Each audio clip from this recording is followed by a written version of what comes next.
কিয়ামত পর্যন্ত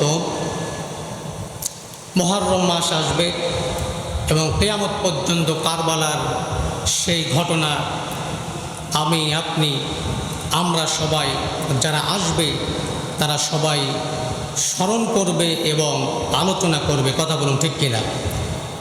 প্রিয় বন্ধুগণ, এই মাসটা হলো শিক্ষা দেয় হলো বাতিলের কাছে মাথা নত করা যাবে না। বাতিল শক্তি যতই শক্তিধর হোক না কেন, আল্লাহ পাক রব্বুল আলামিনের যদি ঈমান আর তাকওয়া যদি থাকে, আল্লাহ সুবহানাহু ওয়া তাআলা ওই সমস্ত ঈমানদারদেরকেই বিজয় দান করবেন। কথা বলুন ঠিক কিনা?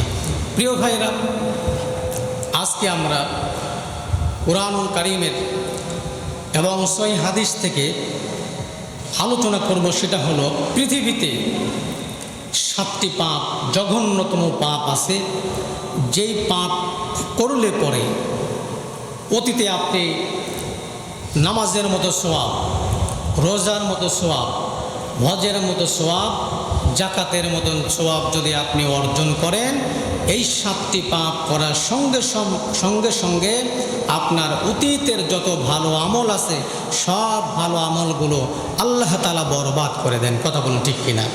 তাহলে কয়টি পাপ? কথা বলেন, কয়টি পাপ?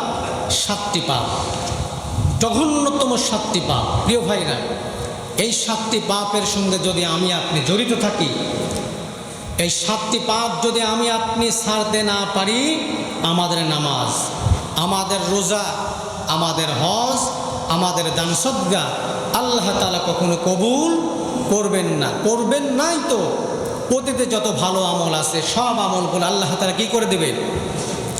জোরে বলেন, কি করে দেবেন? নষ্ট করে দিবেন, বরবাদ করে দিবেন। জানার দরকার আছে না ইনশাল্লাহ? 7টি মারাত্মক পাপ। প্রিয় ভাইরা, 7টি পাপের 1 নম্বর পাপ হলো, 7টি অপরাধের 1 নম্বর অপরাধ হলো শিরিক করা। কার সাথে? জোরে বলেন, কার সাথে? এখন প্রশ্ন আসতে পারে যে হুজুর শিরিক কি? প্রিয় ভাইরা, খেয়াল করুন, খুব গুরুত্বপূর্ণ আলোচনা।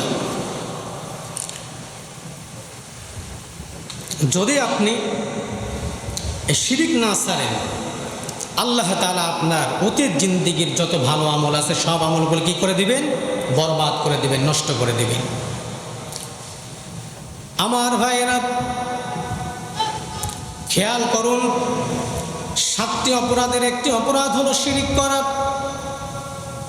প্রশ্ন আসতে পারে যে হুজুর শিরিক কি?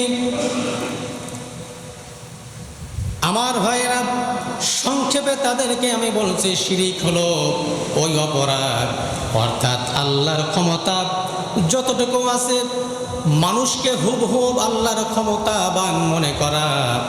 এই মনে করার সঙ্গে সঙ্গে আমি আপনি কি করলাম? শিরিক করলাম। আমার ভাইয়েরা, এই শিরিক করলে পরে আল্লাহ তাআলা আপনাদের আমাদের ভালো আমলগুলো বরবাদ করে দিবেন। আমার ভাইয়েরা, শিরিক হলো মারাত্মক একটি অপরাধ, আর শিরিক হলো সবথেকে বড় জুলুম। আল্লাহ তাআলা কুরআনুল কারীমের ভিতরে বলেন, ইন্নাশ শিরকা লাযুলমুন আযীম। জোরে বলুন আল্লাহু আকবার। নিশ্চয় আল্লাহ তাআলার কাছে জঘন্যতম অপরাধ হলো শিরিক, আর এই শিরিক হলো সবথেকে বড় জুলুম। আমার ভাইরা, আমি আপনাদেরকে উদাহরণ দিয়ে বোঝাচ্ছি, সেটা হলো, খেয়াল করুন, আজকে জুমা নামাজ পড়ার জন্য আপনারা এসেছেন। আমার ভাইরা, ফজরের নামাজ পড়ার পরে ফজরের নামাজ আপনি জামাতের সহকারে আদায় করলেন।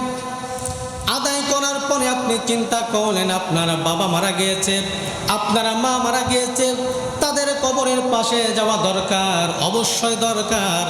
আমার ভাইরা, বিশ্বনবীজি হাদিসের ভিতরে ইরশাদ করে দিয়েছেন, আল্লাহর রাসূল বলেছেন, এই পৃথিবীর জমিন থেকে আরশে আজিম পর্যন্ত 70,000 পর্দা আছে।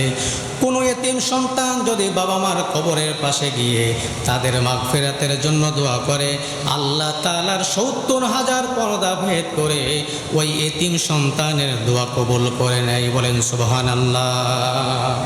আপনার মায়ের কবরের পাশে, আপনার বাবার কবরের পাশে আপনি ফজরের নামাজ আদায় করার পরে গেলেন তাদের জন্য দোয়া করার জন্য।